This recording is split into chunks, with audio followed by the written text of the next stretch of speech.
మీరంతా అక్కడ వెళ్ళాలి. అందరికీ నమస్కారం.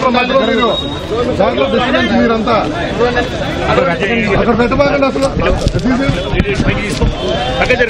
చాలా బాధాకరం, దుఃఖం. తీసుకో తెలుగు చలనచిత్ర పరిశ్రమ కాదు, భారతీయ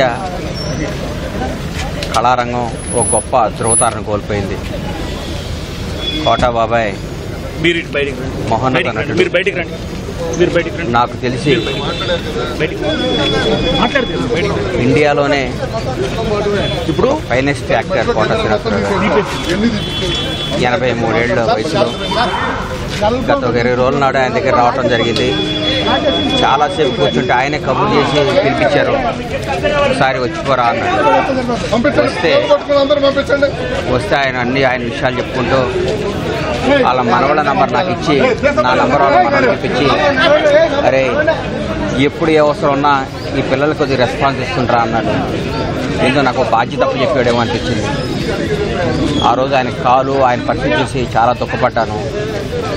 ఎందుకంటే ఆయన నటుడుగా ఆయన చేసిన పాత్రలు, ఆయన చేసిన విధానం, ఆయన జరిగిన జీవన శైలి, ఆయన బతికిన జీవన శైలి ఓ అద్భుతం.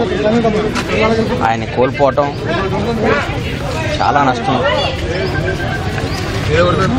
చాలా నష్టం జరిగింది కళామ తల్లికి. ఒక గొప్ప నటుని కోల్పోయాం.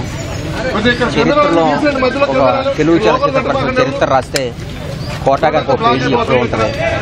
ఓ మహానటుని కోల్పోయాం. ఆయన పవిత్ర ఆత్మకు శాంతి కలగాలని ఆ భగవంతుని కోరుకుంటూ ఆయన కుటుంబ సభ్యులకి నా ప్రగాఢమైన సానుభూతి తెలియజేస్తూ తెలుగు చలనచిత్ర పరిశ్రమ ఆయన కుటుంబానికి ఎప్పుడు అండగా ఉంటుంది. వాళ్ళ కుటుంబానికి మేమందరం ఒక బిడ్డలాగా, ఒక ఆత్మీయులాగా నిలబడతాం. ఎక్కడున్న ఆయన ఆశీస్సులు మాకు ఉండాలని, ఆయన ఎక్కడున్నా చల్లగా ఉండాలని భగవంతుడు కోరుకుంటాం. సెలవు తీసుకుంటాం. Thank you.